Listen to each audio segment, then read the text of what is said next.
Shalom, meus amigos, um bom dia a todos vocês nessa linda e quentíssima manhã na cidade santa de Jerusalém. Poucas horas agora nos separam do início de um novo Shabat. Eu estou aqui em frente ao Knesset, o parlamento israelense. Eu escolhi esse lugar porque me parece bastante apropriado para a mensagem de Torá. Eu vou compartilhar com vocês, deixe me aproximar a imagem para vocês poderem ver um pouco melhor a entrada do Knesset. E tendo vindo aqui o Knesset, eu não poderia deixar de mostrar para vocês a menorá de bronze de quase 4,5 metros, que fica logo aqui na entrada do Knesset. Essa menorá tem toda uma história, ela foi dada de presente ao povo judeu, ao parlamento israelense em 1956, presente concedido pelo parlamento britânico, por ocasião do 8º aniversário da independência de Israel. E ela foi esculpida em bronze, naturalmente, por um judeu alemão, que se refugiou no Reino Unido, Beno Elkan, e ela tem em cada um dos seus braços esculpida uma passagem da difícil história do povo judeu, sobretudo após o nosso exílio, né, que tem lugar após a destruição do Segundo Templo. É um lugar bonito para se visitar. O Knesset está construindo um parque lateral e por isso que, bom, Israel todo uma grande nação em obras e o parlamento segue se modernizando e segue se tornando um lugar agradável para todos aqueles que o procuram. Eu vou ter que me sentar aqui para gravar essa mensagem para vocês, até porque eu preciso me refugiar numa sombra. Nós já estamos na época do ano mais quente em Israel, que é o mês de julho, agosto, setembro. É claro que sendo carioca, estou bastante acostumado com o calor, mas o calor de Jerusalém é um calor bastante seco, diferente do calor do Rio de Janeiro.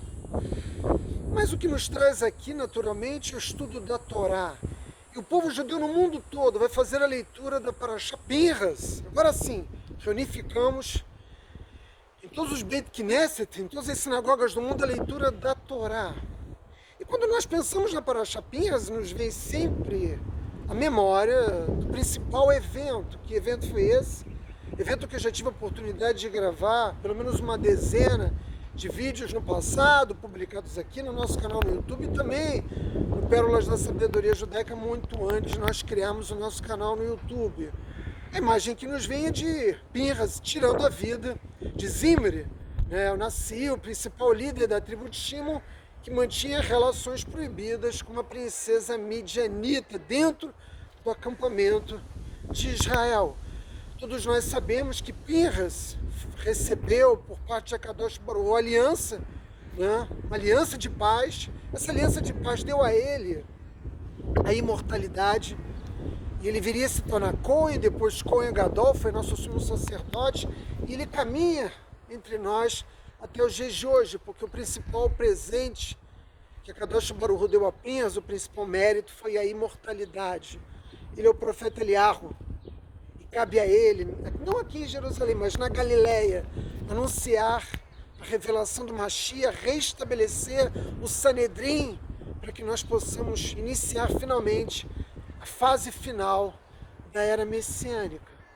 Mas, embora eu anuncie esse como tema principal da Parashá, não é dele que eu pretendo, né, me utilizar para transmitir a mensagem de Torá que eu quero compartilhar com vocês nessa manhã.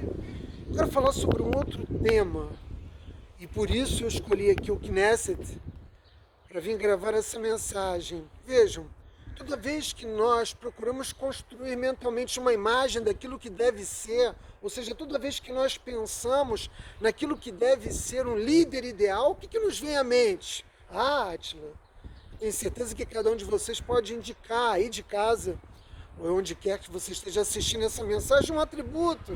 Deve ser alguém que esteja ciente, que entenda os problemas do povo e, ao mesmo tempo, seja capaz de ter um quadro geral de todas essas circunstâncias. Ele precisa ser, sendo um líder judeu, ele precisa ser forte, ele precisa ser corajoso, e ele também precisa ser capaz de se manter na arena dos assuntos internacionais, lidando com eles tanto em tempos de paz como em tempos de guerra. Alguém que naturalmente deve ter uma visão para o futuro e capacidade de fazer as coisas acontecerem. Um líder que, por meio de suas palavras, mas sobretudo por meio de suas ações, inspira e galvaniza o nosso povo na direção daquilo que deve ser o futuro histórico do povo judeu. Por isso eu escolhi o Knesset. Mas a verdade é que, embora esses atributos possam fazer parte daquelas características fundamentais de um líder judeu, nenhuma delas é isoladamente o atributo primordial. O que nos ensina isso é justamente a Parashá Pinhas. Lembre-se, Pinhas vai se tornar um dos maiores líderes da história do povo judeu. Quando nós voltamos a Parashá Pinhas, nós vamos ver que a Torá nos oferece uma medida totalmente diferente de liderança desses atributos que eu acabei de anunciar. Moshe vai nos deixar momento de sua passagem para os mundos espirituais se aproxima rapidamente, assim como nós nos aproximamos da Terra Prometida. E Hashem deve nomear, não Moshe. Moshe queria que seu substituto fosse seu filho primogênito. Mas a Kadosh Baruch Hu disse não. Moshe seria sucedido pelo seu principal discípulo. Nós sabemos, Yoshua bin Nun. E qual é, afinal de contas, Átila, você poderia me perguntar aí do outro lado da câmera, qual é a principal qualificação que Yoshua bin Nun tem para o exercício da liderança? Qual é o atributo principal que ele tem, que o qualifica como um líder ideal? Eu devo dizer a vocês, meus amigos, que a Torá é muito clara em dizer que ele deve estar sintonizado com o espírito de cada judeu individualmente. Os comentaristas da Torá nos explicam que essa e não outra qualquer deve ser a qualidade fundamental, a qualidade primordial exigida de um líder do povo judeu. Não é suficiente ter grandes esquemas, planos elaborados ou fazer discursos comoventes, como muitos que eu faço para vocês. Porque eu também me emociono. Um líder deve ser capaz, segundo a perspectiva da Torá, de se relacionar com o seu povo em todos os níveis.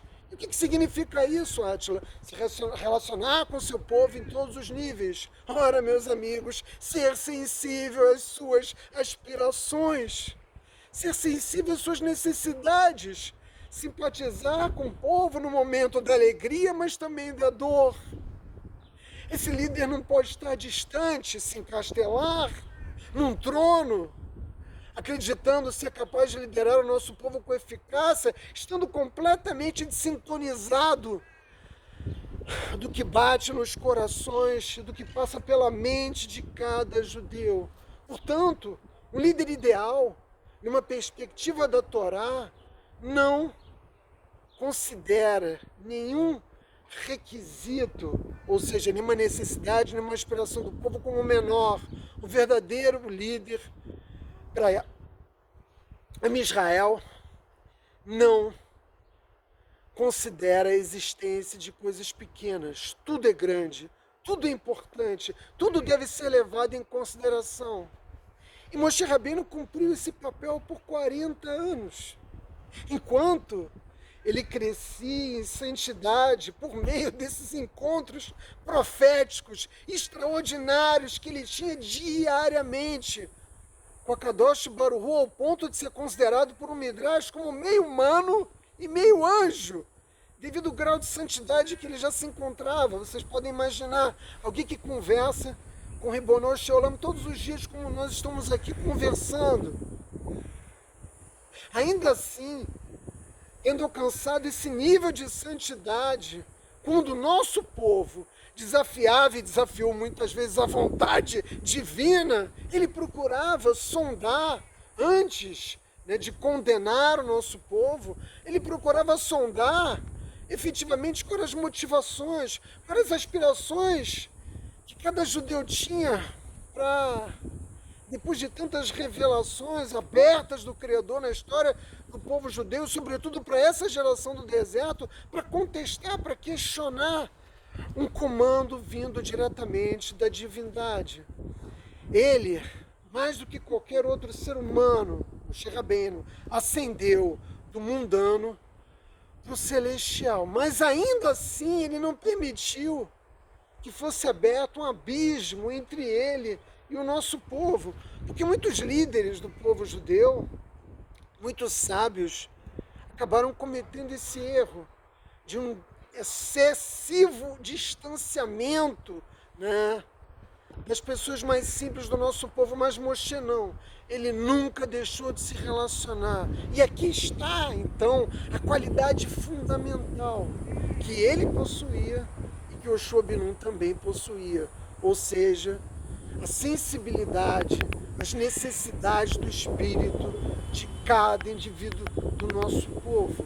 O líder ideal do povo judeu deve ter essa qualidade.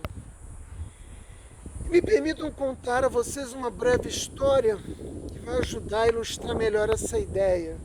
Sabe, meus amigos, hoje de manhã eu estava preparando um show de Torá para vocês, como sempre faço, e recebi um texto do Rabino Naftali Reich, grande rabino do nosso povo, e depois de ler o texto eu desisti daquilo que eu havia preparado e entendi que deveria compartilhar com vocês a sabedoria desse grande rabino do nosso povo. Ele nos conta a história de um grande revolucionário, né, general, revolucionário russo, que liderava um grupo de guerrilheiros que se encontrava numa situação muito difícil. Eles estavam presos, acuados e absolutamente famintos, né?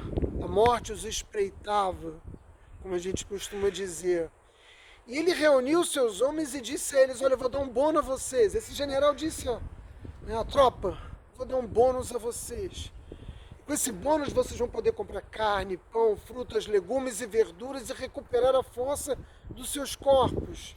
E o que ele pedia, naturalmente, né, aos seus homens, aos seus guerrilheiros, é que eles fossem capazes de vencer o cerco e fugir dali. E de fato eles lutaram como tigres e conseguiram, como registra o Rabino Reich, conseguiram escapar do cerco e depois de chegar a um lugar, território russo, onde eles se encontravam com relativa segurança, o general naturalmente cumpriu a sua palavra. Ele foi fiel à sua promessa e deu esse dinheiro aos soldados. Pouco tempo depois, o ajudante do general procurou ele e disse a ele: general, os homens pegaram o bônus que o senhor deu a eles e gastaram tudo em latas de caviar. Estão comendo caviar. Não compraram legumes, frutas, verduras, pão e carne, mas apenas caviar. Todo o dinheiro foi gasto para essa finalidade. O general coçou o queixo, ficou pensativo e agradeceu ao seu ajudante de ordens pela informação que ele havia acabado de dizer ao general. Ora, se todos os meus homens gastaram dinheiro que eles receberam bônus com luxo ocasional, significa que é importante. É verdade que para os russos caviar é como feijão e arroz, para nós no Brasil, mas é verdade que esses homens, né, que vinham de longo período de batalha, enfraquecidos, gastaram o seu bônus com esse luxo ocasional. É evidente, né, que isso era importante para que eles pudessem lidar melhor com as tensões próprias da batalha. E o general, compreendendo isso, se certificou de sempre fornecer àqueles homens algumas latas de caviar. Vejam, esse breve relato nos ajuda a entender o que significa estar atento às necessidades, às aspirações de cada um de nós. Quando nós buscamos crescer espiritualmente, que é um objetivo que cabe a cada um de nós, não devemos perder de vista as necessidades, por menores que sejam, de todos aqueles que se encontram ao nosso redor, meus amigos. Esse é o líder ideal. E você vai dizer algo como: mas Átila, eu não quero ser líder de nada. Eu não tenho intenção de entrar na política. Mas, meus amigos, todo ser humano exerce alguma forma de liderança. Você pode liderar a sua família, você pode liderar um grupo de trabalhadores na sua empresa, você pode liderar um grupo de amigos à frente de um clube, à frente de uma associação de moradores, à frente de uma organização em defesa dos direitos do meio ambiente, dos animais. Lembre-se sempre que trazer conforto físico também trazer conforto físico às pessoas também é uma grande realização espiritual. Não existe tal contradição e nós devemos estar sempre, constantemente sintonizados e não nos mantermos insensíveis às necessidades dos outros, pois assim como as pessoas são evidentemente diferentes umas das outras, as suas necessidades também são. Entendem? Porque Moshe Rabbeinu foi o grande líder do nosso povo. Por essa mesma razão, o Kadosh Baruch Hu escolheu Yoshua ben Nun para seguir na liderança, né, dos Bnei Israel na entrada da terra prometida. Meus amigos, é uma lição poderosa para as nossas vidas. E dito isso, eu desejo a todos vocês um Shabbat Shalom.